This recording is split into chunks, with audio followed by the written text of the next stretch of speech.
morning, everybody, and welcome to the Daily Dose. We have made it to day number 5. We're closing in on the end of our first week, so if you've been hanging in there with us, thank you and great job. The scripture for today is going to be coming out of Genesis. We're looking at chapters 16, 17, and 18. In addition to that, we're also going to be digging into Psalms. And in Psalms, we're going with chapter number 5 today.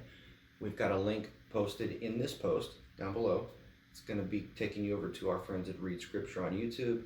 And the video for today, I believe, has to do with covenants. So go watch that video. You'll learn a little bit about covenants. Maybe you'll learn something you didn't know. Leave a like on their YouTube page if you enjoyed the video. That helps them out a great deal.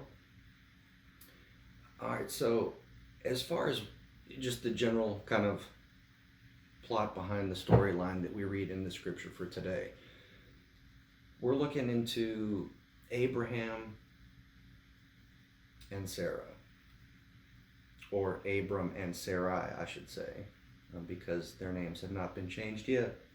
It's coming up soon, though. So Sarai is barren, and Abraham is getting up there in age. And God has promised them that he's going to bring make a nation out of Abraham. And because Abraham has not been able to get his wife pregnant, he's thinking, well, how is this supposed to happen? If I can't get my wife Sarai pregnant, how am I going to have any kind of line come from me? So at first he thinks that maybe it's one of his assistants, his servants, that can be the man of the house, that children can come from. But God tells him, no, it's going to be somebody that actually comes from you. So some time goes by, and Abraham, I guess, is getting concerned that Sarah is not getting pregnant. So they come up with an idea. Abram decides to try to get Hagar pregnant, who is Sarai's maidservant. So I guess he figures, hey, if I can't get my wife pregnant, maybe I can get her maidservant pregnant and kind of have a surrogate sort of pregnancy, and we can have a child that way. But God comes and makes a new covenant with Abraham, and this is where he changes their names.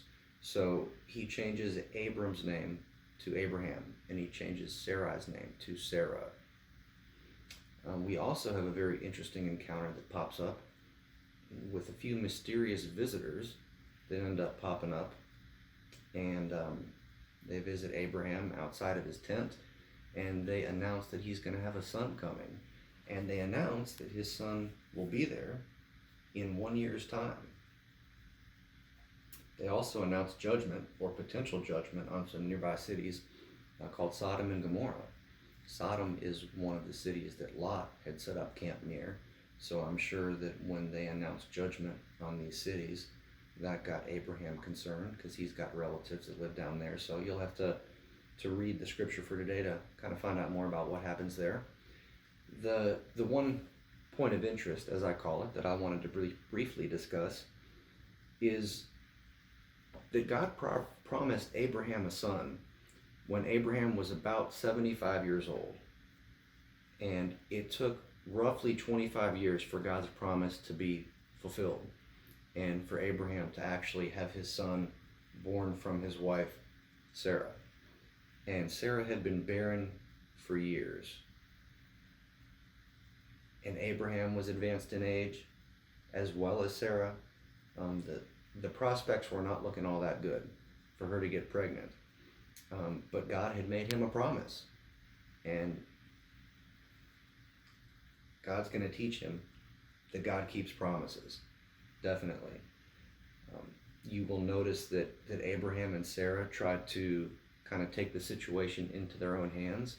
They tried to put in a fix for this situation. They try to solve what they perceive as a problem that God has, that God's promised this child and Sarah's barren and can't have the child.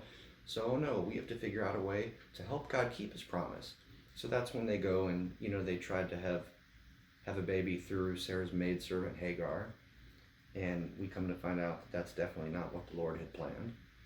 So this story and everything that surrounds it, with God's promises, and kind of like we talked about with Noah and the ark, and how long Noah had to trust God during that long process of building that ark before the actual time came when he could say, oh, here it comes. Now God is actually performing what he said he would perform, and all that work wasn't in vain.